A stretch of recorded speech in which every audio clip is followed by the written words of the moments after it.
bien? Vamos, principios divinos para resolver problemas y conflictos. ¿Quién no tiene problemas?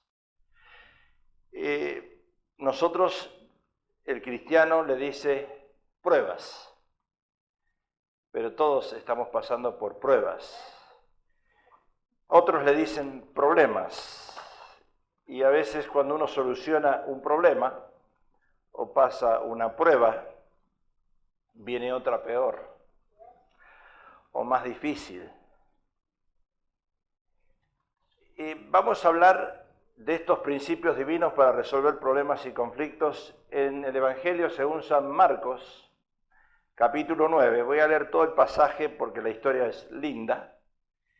Marcos capítulo 9 dice: cuando llegó a donde estaban los discípulos, vio una gran multitud y alrededor de ellos y escribas que disputaban con ellos, y enseguida toda la gente, viéndole, se asombró y corriendo a él le saludaron.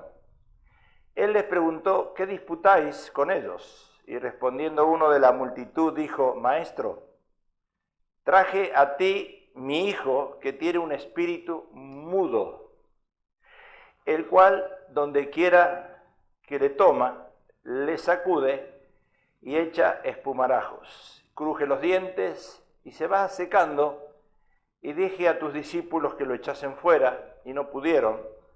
Y respondiendo él les dijo: oh generación incrédula, ¿hasta cuándo he de estar con vosotros? ¿Hasta cuándo os he de soportar?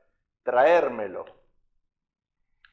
Y se lo trajeron, y cuando el espíritu vio a Jesús, sacudió con violencia al muchacho, quien cayendo en tierra se revolcaba, echando espumarajos. Jesús preguntó al padre: ¿cuánto tiempo hace que le sucede esto? Y él dijo: desde niño, y muchas veces le echa en el fuego y en el agua para matarle. Pero si puedes hacer algo, ten misericordia de nosotros y ayúdanos. Jesús le dijo: si puedes creer, al que cree, todo le es posible. E inmediatamente el padre del muchacho clamó y dijo: creo, ayuda a mi incredulidad. Y cuando Jesús vio que la multitud se agolpaba, reprendió al espíritu inmundo, diciéndole: espíritu mudo y sordo, yo te mando, sal de él y no entres más en él. Entonces el espíritu, clamando y sacudiéndole con violencia, salió, y él quedó como muerto, de modo que muchos decían: está muerto. Pero Jesús, tomándole de la mano, le enderezó y se levantó. Y cuando él entró en casa, sus discípulos le preguntaron aparte: ¿por qué nosotros no pudimos echarle fuera? Y les dijo: este género con nada puede salir sino con oración y ayuno. Entonces la pregunta que nosotros deberíamos hacernos basado en este contexto: ¿por qué hay gente que recibe tanto pero no logra avanzar? Se estanca. Y la respuesta sería fácil, parece fácil. Antes de plantar hay que remover. Un enfermo no puede sanar a otro enfermo a menos que él primero se sane. Entonces hay gente que tiene deseos de aprender algo nuevo del Señor siempre, y Dios le va a dar una semilla, una palabra, pero antes de plantar hay que remover cosas. Es fácil pararse en el púlpito y pensar que usted va a predicar, pero antes de hacerlo hay otras cosas que hay que dejar de lado. Es lo mismo, eso significa que no sirve de nada recibir una palabra de Dios si no estás dispuesto a remover de tu mente cosas viejas. Porque si yo predicara acá el tiempo que yo vivía en la carne, no predicaría la palabra de Dios. La mente nuestra tiene que ser renovada con el Espíritu de Dios para que yo pueda predicarles a ustedes un evangelio claro, conciso y que realmente dé resultados. Por eso hay gente que no soporta la palabra, especialmente los que tienen muchas estructuras y dicen, es muy fuerte, es muy directo. A mí me dicen eso por lo menos cuando uno predica, muy violento, y hay cosas que no las entiendo. Dice la palabra que cuando uno la predica no regresa vacía, pero hay muchos que no la entienden. ¿Pero por qué no la entienden? Quizás varios factores. Uno, no han nacido de nuevo. Otro factor es que en su mente no ha sido renovada. Es muy importante renovar, como dice Efesios, renovarnos en el espíritu de nuestra mente. Quiere decir que ahora la mente nuestra es la de Cristo, y yo ahora cuando hablo con la mente de Cristo, cuando pienso con la mente de Cristo, cuando actúo con la mente de Cristo. Y el que es falto de sabiduría, pídale a Dios que la da abundantemente. Quiere decir que ahora en mi mente está la mente de Cristo. Y si está la mente de Cristo hay sabiduría. Estas personas recibieron palabras, todas estas que dicen es muy fuerte, es muy directo, muy violento, hay cosas que no le entiendo. Reciben palabras, pero como no saben quebrar viejas ideas, no avanzan. Yo no sé si usted se da cuenta que hay personas que usted habla y habla y habla con ellos y ellos viven en su pasado. No han cambiado. Es Hebreos 13:8, son los mismos de ayer, de hoy, por los siglos. Porque mantienen sus ideas viejas, estructuradas en sus mentes, y como tienen corazones dolidos, heridas, viven en el pasado y la palabra no les hace mella. Porque si no quitan esas ideas viejas, no puede entrar lo nuevo de Jesús. Entonces, hoy tienes que empezar a remover cosas de tu mente si quieres resolver problemas y conflictos. Ideas que hay que destruir, ¿por qué? Para que cuando venga la correcta, la semilla, pueda germinar y dar frutos. Llevo 42 años en el Señor, 50 ahora en febrero de casado, o de cansado, es lo mismo. Y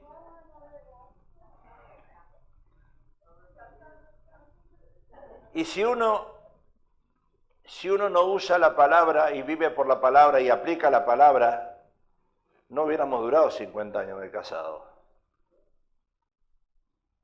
Pero ambos tienen que estar de acuerdo con lo que dice la palabra. Y es el Espíritu Santo que tiene que llegar en un momento de redarguir a uno y decir, hey, momentito, uno de los dos está equivocado. Y así avanzamos. Llegamos a los 50, 60, 70, 80, usted diga amén. O sea, todos tenemos problemas económicos, seguro, problemas interpersonales, espirituales, pero el problema es, o la solución es, ¿cómo yo lo resuelvo? ¿Cómo resuelvo una enfermedad? ¿Cómo resuelvo una crisis económica, una pérdida de trabajo, que no hay entrada de dinero? ¿Cómo resolvemos un divorcio? ¿Cómo resolvemos cuando nuestros hijos cumplen 18 años y en este país se les dice que ya se pueden ir de la casa? Y no, la Biblia no dice eso. Ahora, entonces, ¿qué ocurrió con Jesús? Jesús estaba en otro lugar y los discípulos estaban con un montón de gente en ese momento, y un padre trae a su hijo, de acuerdo a la historia, aparentemente estaba endemoniado. Acuérdense, y esto es muy importante, que en el tiempo de Jesús y cuando se escribió la Escritura, las interpretaciones en cuanto a contextos que estaban pasando en ese momento, se lo adjudicaba todo a un demonio. Ahora, con el correr del tiempo y la ciencia como ha aumentado, nosotros mismos hemos implementado dentro de la Biblia, y Jesús lo ha hecho, un contexto psicológico. Cuando en la televisión usted ve noticias y dice, uy, esta persona está endemoniada, y el otro le dice, no está endemoniada, tiene problemas en la mente. Entonces ahora, si usted lee el libro, el manual del Dr. Holtz, hay 4 avenidas que uno tiene que tratar los problemas. A veces la esposa de uno se pone endemoniada y uno quiere echarle el demonio que tiene encima y no es el demonio, es un problema psicológico que le está afectando, le ha afectado desde la niñez.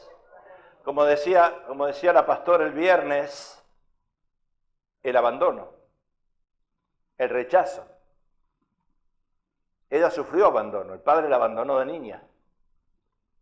Sufrió rechazo. No necesariamente está endemoniada. En la época de Jesús, esta persona o este muchacho se veía que estaba endemoniado porque lanzaba espumarajos. Ya es otro contexto eso. Por eso cuando uno trata en consejería con las personas, hay que separar. La primera cosa que yo hago es ir al contexto clínico. Si viene una hermana a consejería, yo le digo a la hermana, ¿cuándo fue la última vez que usted se hizo un análisis de sangre, de orina? ¿Cuándo fue al médico? ¿Cuándo se hizo un test? Porque las mujeres, por ser emocionales, lo primero que hay que tratar es el estado clínico. Porque si una persona está mal clínicamente hablando, tiene algún tipo de enfermedad, va a estar mal emocionalmente también. Entonces, lo primero que yo hago es decirle, ¿cuándo fue la última vez que usted fue a un médico y se hizo una revisación total? Y algunas me dicen, yo nunca fui. Entonces, hay que empezar siempre por el principio, antes de llegar a que está endemoniada. ¿Qué ocurrió con Jesús? Entonces estaba ahí, un padre le trae a su hijo endemoniado, los discípulos no lo pueden sacar, el demonio, y empezaron a discutir con los maestros de la ley mientras la gente estaba mirando, porque acuérdense que la gente es curiosa, no ustedes, los de la iglesia de enfrente, son todos curiosos. Entonces cuando ven que algo ocurre en la iglesia, ¿qué pasó? Y llega el Señor y les dicen, no discutan. Ahora, ¿por qué el Señor les dice no discutan? Porque donde hay discusión, no está el Señor. ¿Qué dice la palabra de Dios? Dice la palabra de Dios que nosotros podemos airarnos. En un matrimonio, hermano Gómez, puede haber incompatibilidad de caracteres y uno se puede airar. Pero dice, no pase el sol sobre su enojo, o sea, no se vaya a dormir a la cama de su hija. Eso está diciendo la Biblia. Arregle las cosas a la noche. Eso está diciendo. Entonces, cuando uno discute, no está el Señor.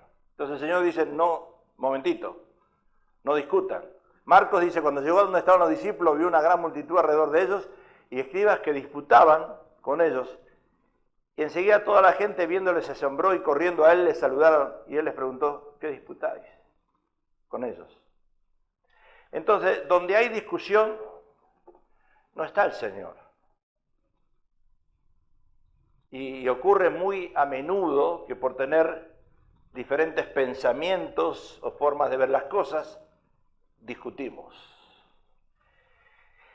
Santiago 4 dice, ¿de dónde vienen las guerras y los pleitos entre vosotros?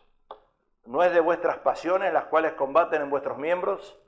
Codiciáis y no tenéis, matáis y ardéis de envidia, y no podéis alcanzar, combatís y lucháis, pero no tenéis lo que deseáis, porque no pedís.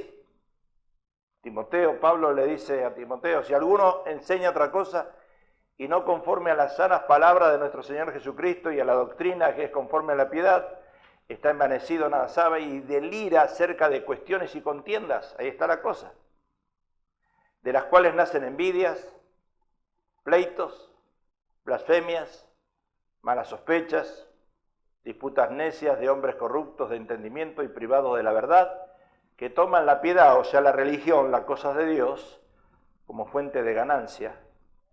Apártate de los tales.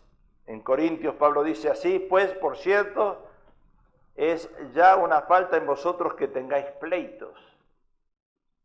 Es claro, Cuando hay discusión, Dios no está ahí. Por eso cuando usted va a Mateo 18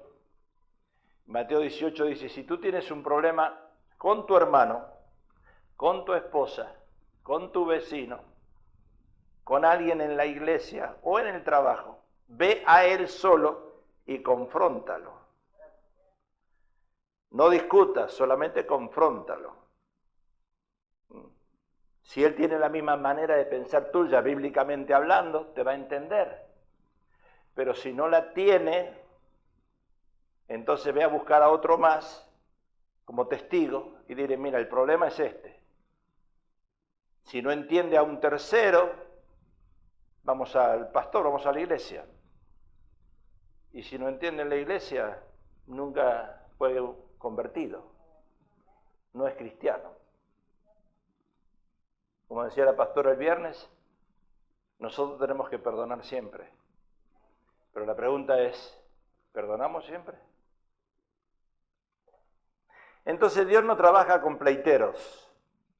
Hay que cambiar esa atmósfera de discusión. En otras palabras, primero tenemos que examinar y tratar entre varias personas un asunto o un tema, proponiendo argumentos, diferentes ideas o razonamientos para explicarlo, solucionarlo, llegar a un acuerdo acerca de él. El problema, uno de los problemas que yo tengo, es que por un lado, lamentablemente, por el otro lado, gloria a Dios, yo ya estoy acostumbrado a hablar en un sentido espiritual porque conozco la palabra, pero hay personas que no me entienden cuando yo digo las cosas. Porque yo hablo también medio en parábolas. Te doy a entender algo, no te lo digo, pero te lo doy a entender. Pero la persona que no entiende el sentido espiritual, no lo toma. Y si usted lo toma literal, se puede ofender conmigo. Entonces, eso es lo que le pasaba a Jesús. Jesús hablaba en parábolas, los discípulos no entendían nada. A veces mi esposa no me entiende a mí, porque yo le hablo de una manera que ella, para entenderme, tiene que entender el idioma que yo tengo o que yo uso. No es tan fácil. Aquí vemos entonces que cuando hay esa lucha o ese pleito de dos personas, dos o más, opiniones e intereses opuestos, en una conversación tiene que haber un diálogo, no un pleito. Expresar una opinión contraria a algo o contradecir a alguien, discutir sus ideas, discutir el precio, hablar, pero nunca pelearse. Yo cada vez que veo manifestaciones que hacen los hispanos con banderas y van afuera, a mí se me cae la cara de vergüenza, porque este país no quiere esa clase de gente, quiere diálogo. Quiero que veamos algunas maneras tontas de cómo muchos tratan de resolver los problemas. La primera es una persona que discute y amenaza. Vive en pleitos, discute y es amenazante. Daniel 3:14. Habló Nabucodonosor y les dijo, ¿es verdad, Sadrach, Mesach y Abednego, que vosotros no honráis a mi Dios, ni adoráis la estatua de oro que he levantado? Ahora pues estáis dispuestos para oír el son de la bocina, de la flauta, del tamboril, del arpa, del salterio, de la zampoña y de todo instrumento de música, os postréis y adoréis la estatua que he hecho. Porque si no la adoraréis, en la misma hora seréis echados en medio de un horno de fuego ardiendo, y que Dios será aquel que os libre de mis manos. ¿Y qué Dios? En minúsculas.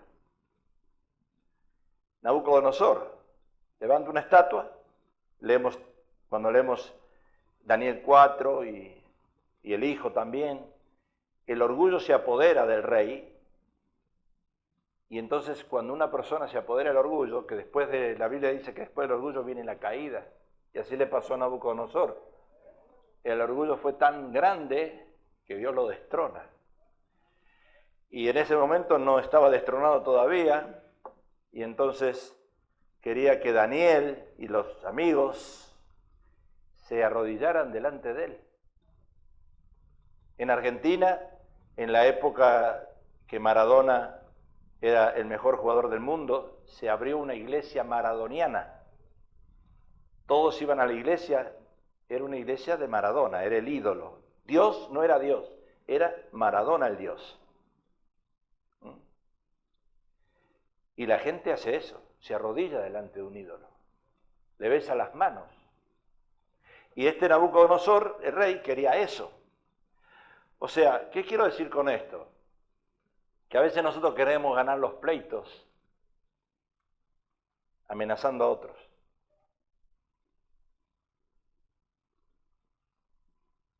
Fíjense que ahora con el asunto de los niños deportados y los niños que están sin los padres y tratan de unirlos,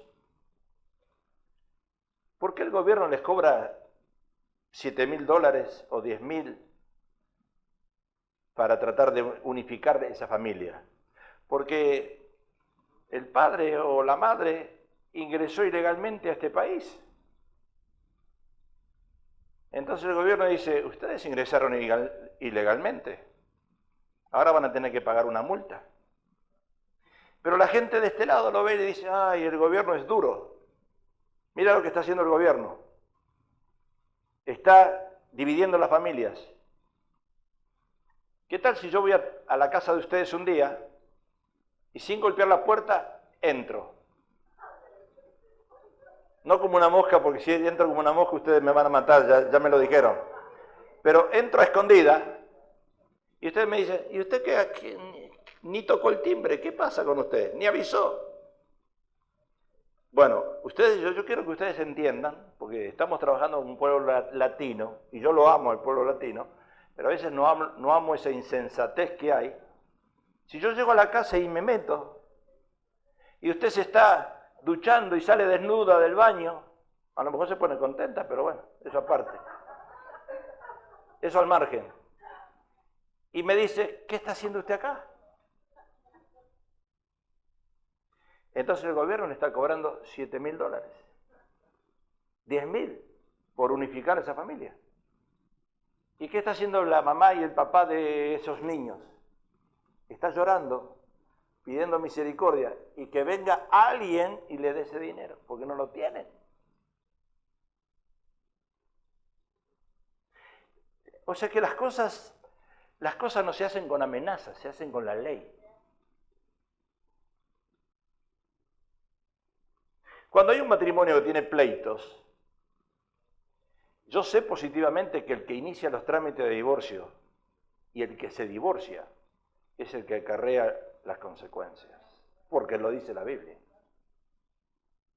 Y cuando uno se quiere divorciar, le tiene que decir a la otra persona, hazlo tú.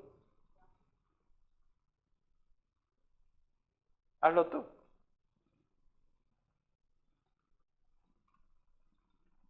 Pero no, con amenaza no se gana nada. Porque cuando uno amenaza, tiene que ir con un abogado. Y el abogado se le queda con todo.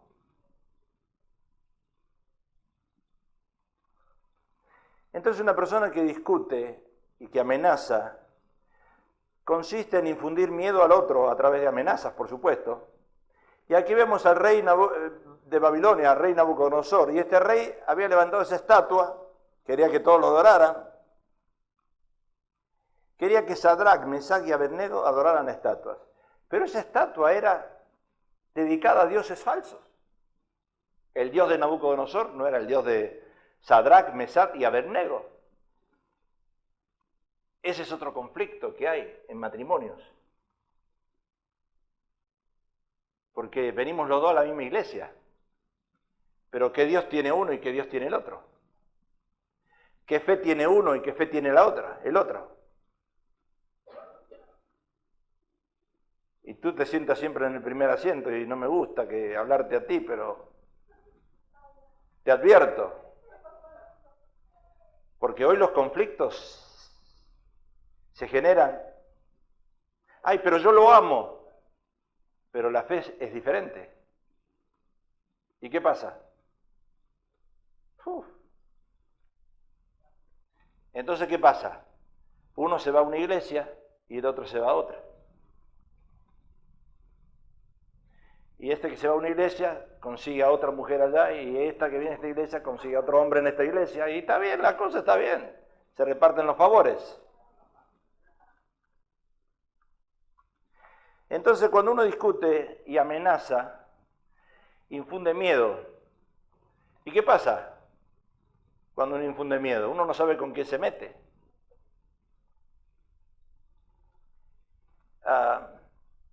Tenemos un presidente que amenaza y no está bien. Porque aunque amenace con la ley, amenaza. Y eso no es correcto.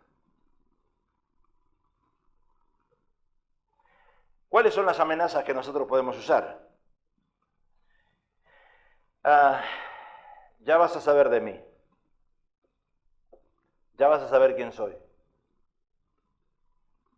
Ahora prepárate la comida, le dice la esposa al marido. Prepárate la comida tú. Yo no te hago más comida. Ella le dice a él, me voy a dormir a la cama de mis hijos. Me voy a dormir a la cama de mis hijos.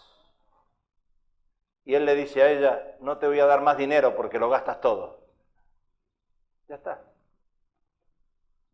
Amenazas. Y ningún conflicto se resuelve con temor y amenazas. Uno escucha a los políticos, que los políticos tienen cierta gracia y cierta mentira para hablar, pero dialogan. No pueden amenazar. Otra manera tonta de cómo muchos tratan de resolver los problemas es discutiendo por la fuerza. 1 Samuel 20, entonces Saúl le arrojó una lanza para herirlo, de donde entendió Jonatán que su padre estaba resuelto a matar a David. Saúl le arrojó una lanza para herirlo. Ahora, nosotros no tenemos lanza, pero tenemos lengua.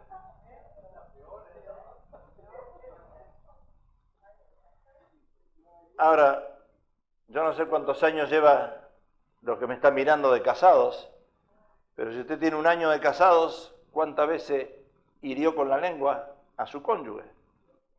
Si tiene 5, imagínese, y si tiene 50 como yo, ¿cuántas veces?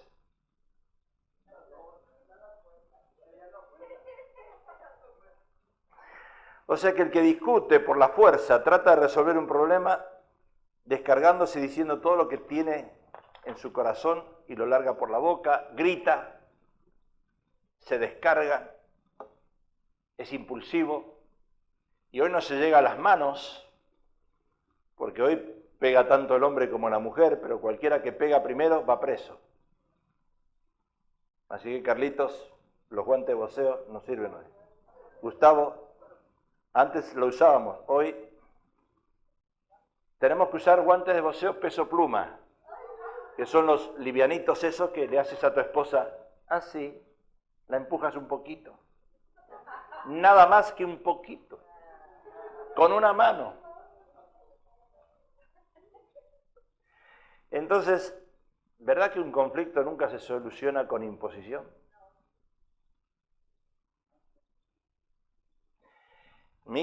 Nuestro hijo Walter, que ya tiene 48 años, él me dice a mi papá, cuando hablamos de ciertos temas, me dice, ¿quién tiene la razón? ¿Sabía usted eso?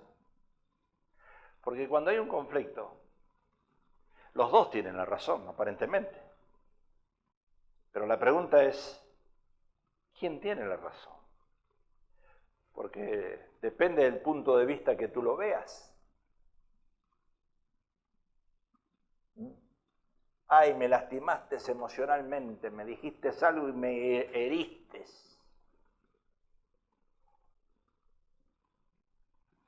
Entonces puede que se haga momentáneamente, pero después del problema, ¿el problema qué pase? Va a crecer, va a crecer, va a crecer. Otra manera tonta de que muchos tratan de resolver los problemas es siendo un discutidor reprimido. ¿Qué quiero decir con eso? Proverbios. Discutidor reprimido es una persona, ya le voy a leer, ya usted lo leyó todo, pero yo le voy a leer, yo le voy a decir qué quiere decir. Llego a mi casa, a mí me molesta que mi esposa se olvide de apagar las luces. Un ejemplo, no es que eso me molesta, pero llego a mi casa hoy y las luces prendidas. Elena, te olvidaste de apagar las luces. A ella no le hace nada tener las luces prendidas. Este es un ejemplo, no le vayan a decir a ella porque no es verdad eso. Pero es un ejemplo que le estoy dando. Llego al otro día, otra vez te olvidaste las luces prendidas, encendidas. Es que a mí no me hace nada eso. Pero a mí sí. Cualquier cosa que no nos guste a uno y que al otro no le haga nada, eso molesta. Y yo tengo que entrar a ducharme, pero cuando salgo tengo que secar el baño, los vidrios y todo, bien, seco. Proverbios dice Salomón, que tuvo tantas mujeres Salomón, hermano Gómez.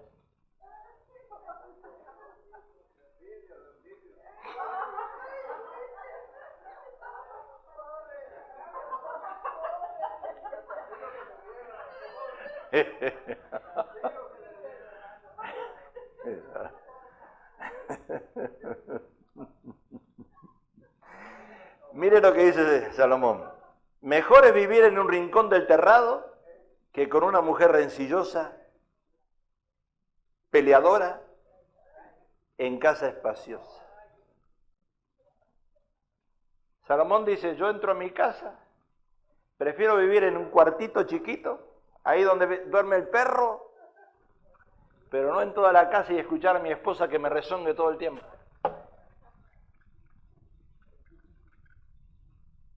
Y después dice, mejor es morar en tierra desierta, que con la mujer rencillosa e iracunda. Este habla de experiencia, este hombre, con tantas que tuvo. No, increíble. No aprendió. Mejor es estar en un rincón del terrado que con mujer rencillosa en casa espaciosa, otra vez. Y Proverbio 27:15, gotera continua en tiempo de lluvia y la mujer rencillosa son iguales. Porque te repiten las cosas todo el tiempo. Y tú ya las sabes y estás cansado de escucharla. No, santo no, diablo. Es un diablo. Y dale, y dale, y dale, y dale.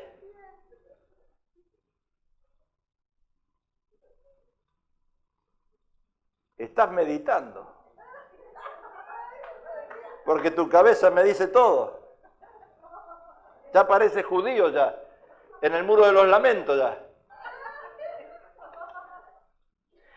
O sea, el que discute reprimido así es la persona que guarda para adentro, se calla todo, no dice nada, pero después de un tiempo saca los trapitos al sol. Y dice la palabra que Dios entierra en lo más profundo de la mar y nunca va a sacar a la luz lo que él enterró. Pero la esposa, las mujeres, se llama esqueletos del closet. Cuando tú le haces algo, te sacan lo que le hiciste 20 años atrás, que tú ni te acuerdas, porque el hombre no se acuerda ni lo que comió ayer. Pero la mujer no se olvida. ¿Cómo amén? Ah, es verdad, es verdad. Es verdad. Entonces, te saca todas esas cosas a la luz. Y te dice, ¿te acuerdas 20 años atrás? Cuando me dejaste plantada. Y llegaste tarde a la cita. 24 minutos 30 segundos tarde llegaste. Y te viniste con una camisa roja. Y una corbata roja y negra. Y tú dices, wow, porque se lo guardan todas las mujeres, hermano. No se olvidan de nada. Y te sacan todos los trapitos al sol. Y tú llevaste 20 años de una buena relación y de golpe te mató. Pero espera, yo 20 años atrás no era cristiano, pero a ella no les importa eso. Ni eso les importa. ¿Sabías tú? Dígame.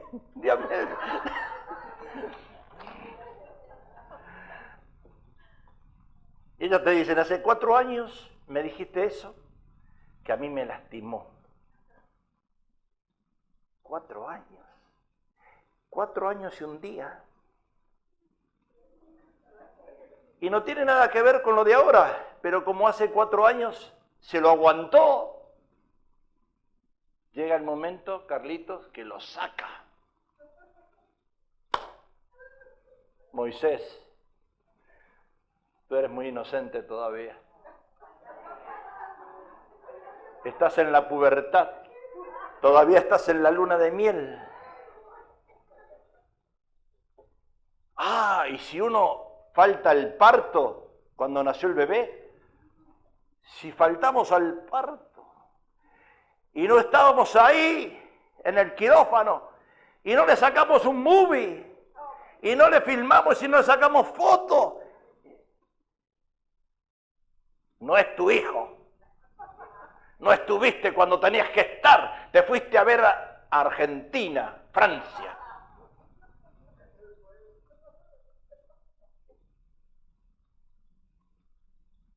Ahora espera, ¿cómo solucionamos nosotros eso? Pues el tema es cómo solucionamos.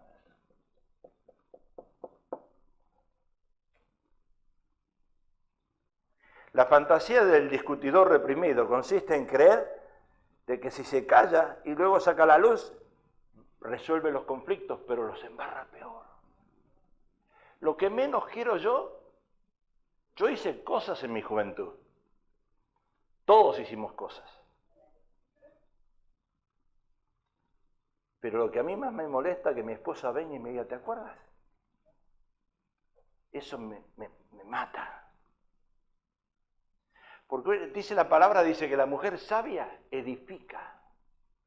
Y la peor cosa que puede hacer una mujer sabia, no se lo digo a ustedes, se lo digo allá a la televisión, la peor cosa que puede hacer una mujer sabia es sacar esos trapitos a la luz.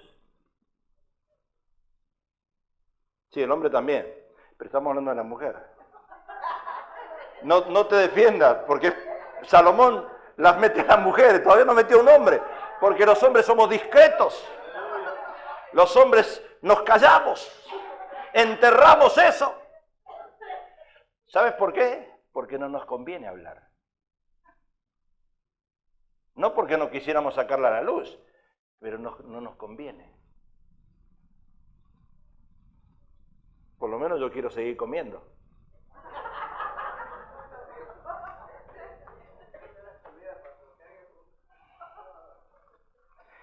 Entonces nunca un conflicto del pasado traído al presente se resuelve así, sacando esos esqueletos del closet.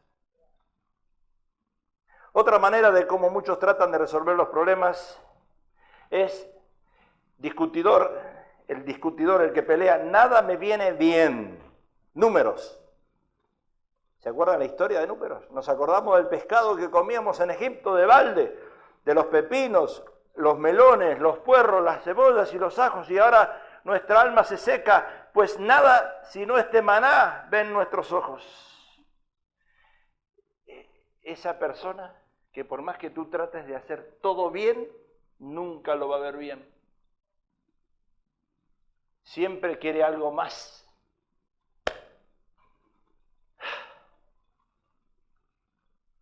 Yo era más feliz antes de ser cristiano. Mire, le digo la verdad. ¿Y sabe por qué? Porque cuando uno conoce la palabra, las vendas son quitadas. Tanto de uno y de otro. Y uno empieza a crecer, a crecer, a crecer, a crecer y a crearle más problemas al otro. No sé si me estás entendiendo.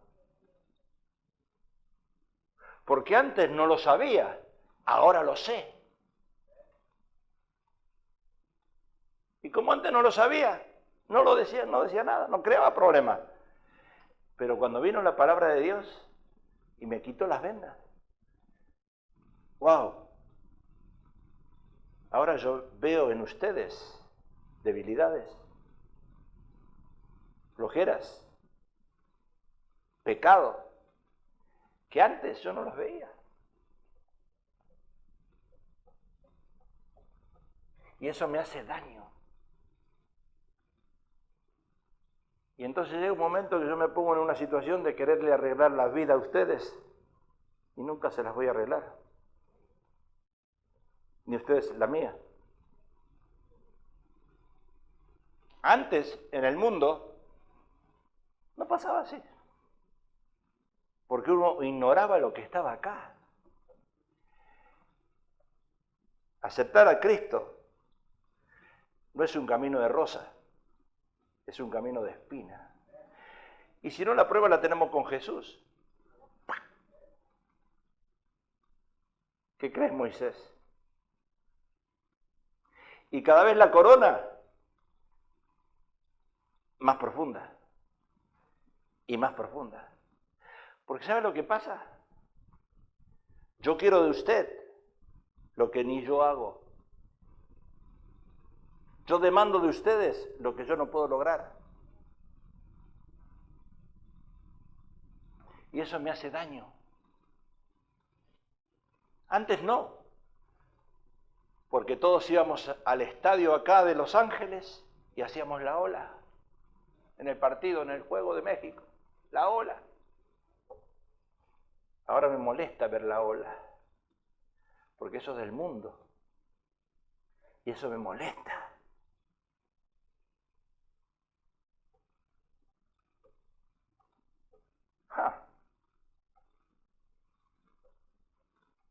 Ese discutidor que nada ve bien es la persona que cree que mostrando la cara de dolor va a resolver el problema. Yo me hago tantos problemas de ver la situación del mundo. Me molesta tanto de ver lo que hace la gente. A veces la pastora me dice, ¿y por qué te ríes? Me río porque ¿qué quieres que haga? ¿Qué quieres que haga? No puedo hacer nada. ¿Me tengo que reír? El pueblo de Israel quería salir de Egipto, pero no quería pagar el precio. No se querían desprender del pescado, de los pepinos, de los melones, de los puerros, de la cebolla, de los ajos. O sea que la estupidez del discutidor o la tontería que hace, nada me viene bien, nada me cae bien. Y consiste en que cree que mostrando esa cara a los demás va a resolver el problema. A mí me dice la pastora muchas veces, no me pongas cara de víctima. Porque me dice, tú tendrías que haber sido artista, porque dramatizas todo. Y ustedes me conocen así también. Cuando yo digo las cosas, le digo serias. Dramatizo. Pero no estoy fingiendo. Es mi personalidad. Y no sé por qué razón Dios no me guió para ese lado, porque yo cuando tenía 18, 19 años, estaba en los clubes como animador. Y en aquel tiempo, con 18 años, 17, 18, había formado una organización, se llamaba 5 Estrellas, e invitaba a Leo Dan, Palito Ortega, a cantar, y yo los presentaba, yo era el que anunciaba. O sea, organizaba bailes. Podía haberme desviado para aquel lado. Me gustaba cantar. Me gusta cantar.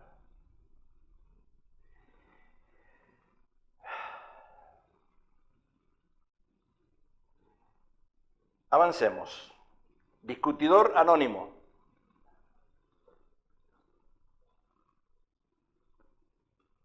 Y cuando se sentaron a la mesa mientras comían, dijo Jesús: de cierto os digo que uno de vosotros que come conmigo me va a entregar.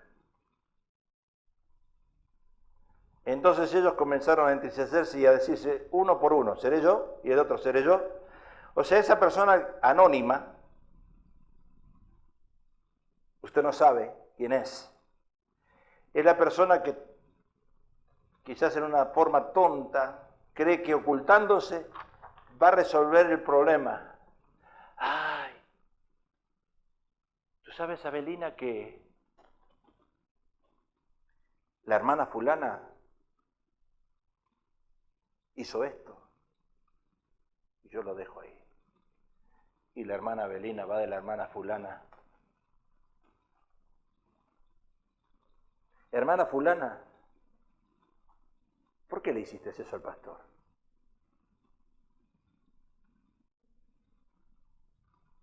Yo digo: la hermana me lo arregla.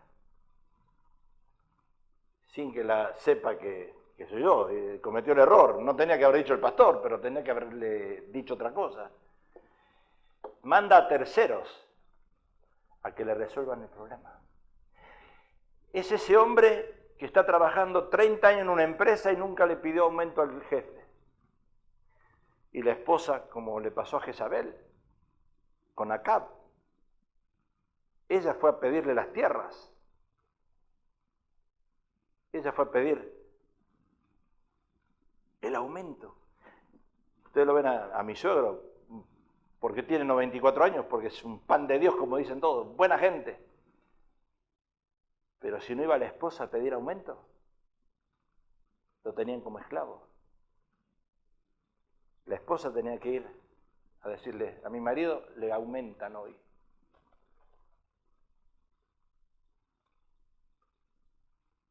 Yo cuando estaba en la empresa, tenía un empleado trabajando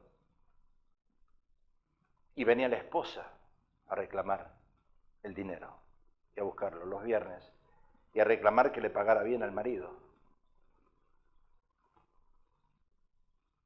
¿Sí? ¿Estamos entendiendo eso?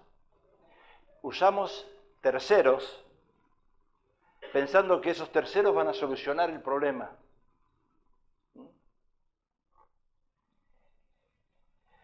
Judas trató de ocultar su traición o mentira, pero no se dio cuenta que Jesús lo sabía. Y ahora, como cristiano, si yo mando a Abelina a hacer algo, yo sé que Jesús ya lo sabe. Me estoy enredando solo, porque Él va a sacar las cosas a la luz. Y en vez de buscar una solución, voy a crear un conflicto. Acab mandó a su esposa Jezabel a resolver el problema de las tierras que él quería. Lo logró. Pero miren en qué terminó Acab y en qué terminó Jezabel: comida por los perros. Me quedan 10 minutos. Uno más: discutidor, observador. Juan 20, 29. Jesús le dijo: porque me has visto, Tomás, creíste. Bienaventurados los que no vieron y creyeron. El discutidor observador es la persona fría, analítica, que mira y estudia. El que te dice: te estoy siguiendo las pisadas.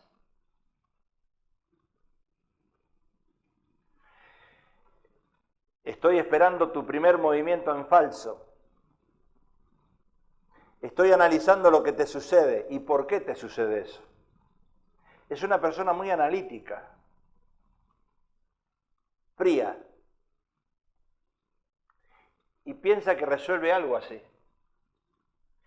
Generalmente son personas celosas. ¿Tú eres celoso? Y me vas a decir, ¿y de quién? ¿Y a quién voy a celar? Pero personas celosas son analíticas, estudian las situaciones. El marido llega 2 horas más tarde del trabajo, se fue con otra. Y cuando llega, ¿cómo te fue hoy, mi amor? Y él le, bien, llego cansado. ¿Trabajaste tanto? Sí, hoy trabajé como nunca. ¿Las mismas horas? Ah, sí, porque salí con el Uber y tuve un viaje extra.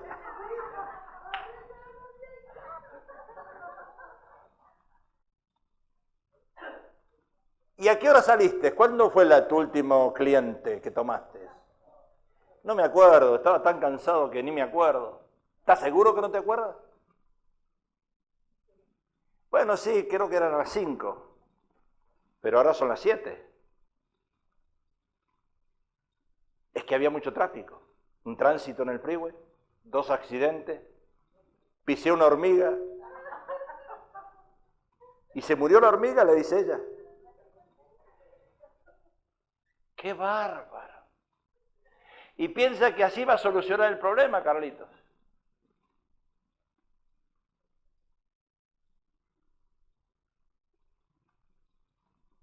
Sin embargo, yo le diría, ¿te fuiste con otra?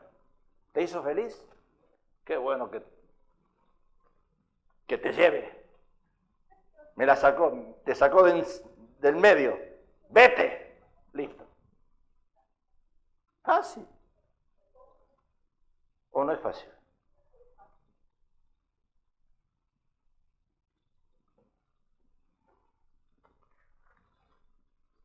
Para resolver esos conflictos, y me quedan 6 minutos, necesitamos entonces creer. En Marcos dice Jesús, preguntó al Padre, ¿cuánto tiempo hace que le sucede esto? Y él dijo, desde niño, y muchas veces le echan el fuego y en el agua para matarle, pero si puedes hacer algo, ten misericordia de nosotros y ayúdanos. Y Jesús le dijo, si puedes creer, al que cree todo lo es posible. Inmediatamente el padre del muchacho clamó y dijo, creo, ayuda a mi incredulidad. El chico endemoniado estaba en un ambiente de discusión.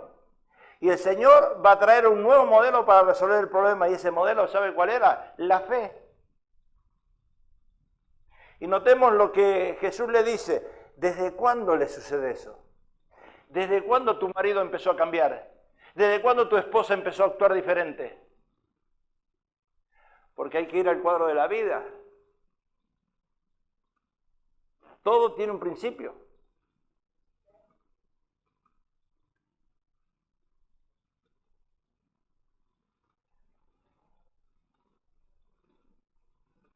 La esposa le dice al esposo, tus besos me queman más que antes. Y el esposo le dice, es que ahora ni me saco el cigarrillo para besarte. Es una broma. ¿Cuándo empezó el problema?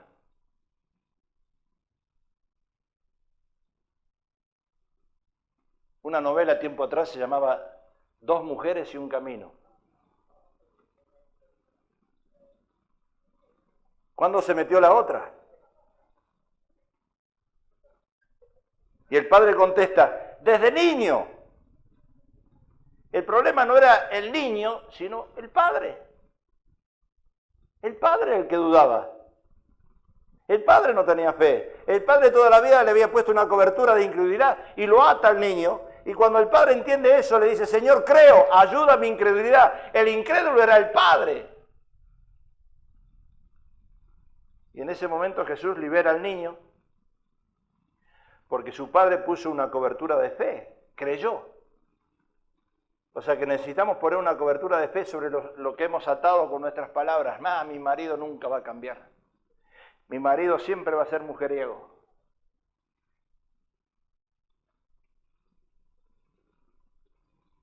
Yo podría hablarle de muchas historias ahora y podría decirle muchas cosas. Errores que veo en las mujeres, en esposas, y errores que veo en hombres, en esposos. Que tienen su principio. y que porque no se fue a ese principio, pastor, usted no entiende, mi esposo no entiende que estoy en la etapa de la menopausia. El hombre no entiende esas cosas.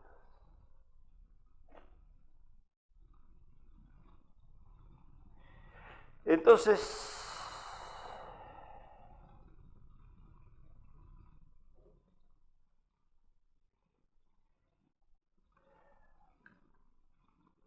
con esto cierro. El reino de los cielos es un lugar, el reino de Dios es un método.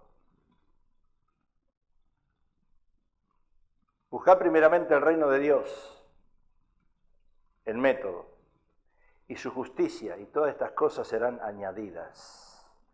Cuando dice buscar primeramente el reino de Dios, que es el método, y todas las cosas te seguirán, pero hay gente esperando el reino de Dios y gente que nos movemos en el reino de Dios.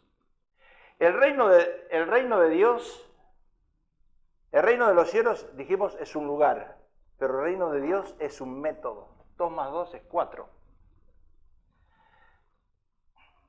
A veces yo les digo a todos ustedes, no espiritualicemos todas las cosas. Estamos viviendo en el reino de Dios, pero es un método. ¿Y por qué te estoy enseñando que 2 más 2 es 4? Porque la fórmula del reino de Dios es una fórmula que prospere, no es 3.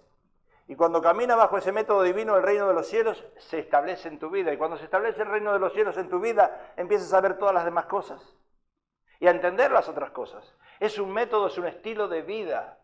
Yo estoy viviendo en el reino de los cielos. Este es el reino.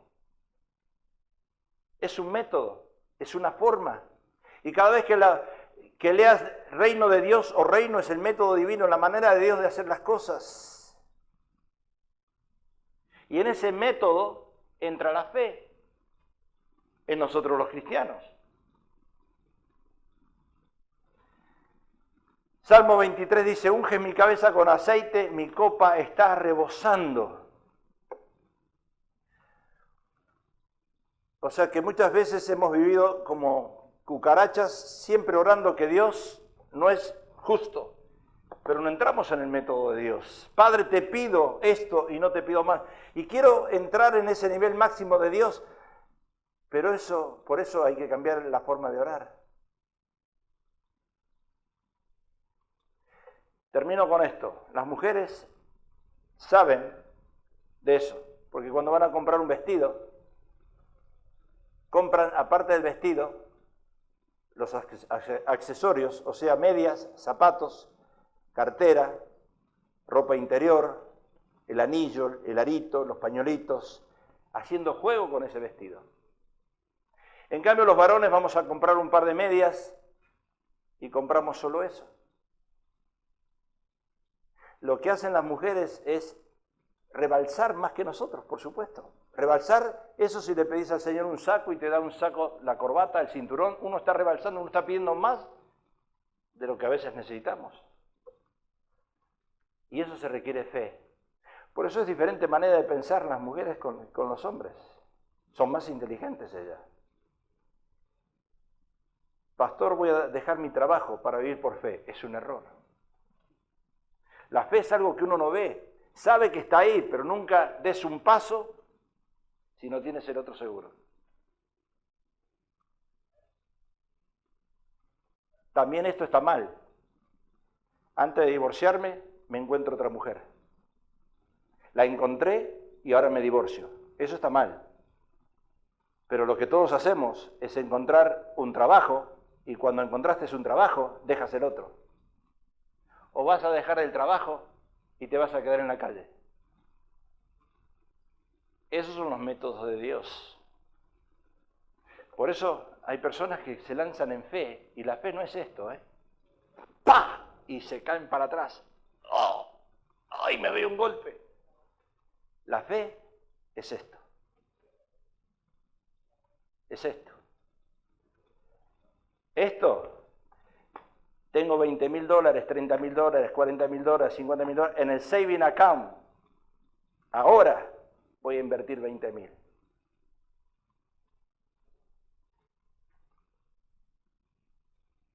No me fue bien, me quedan 30.000.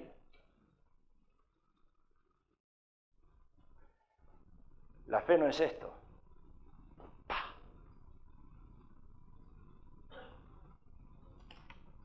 Señor, te damos gracias, pedimos tu bendición.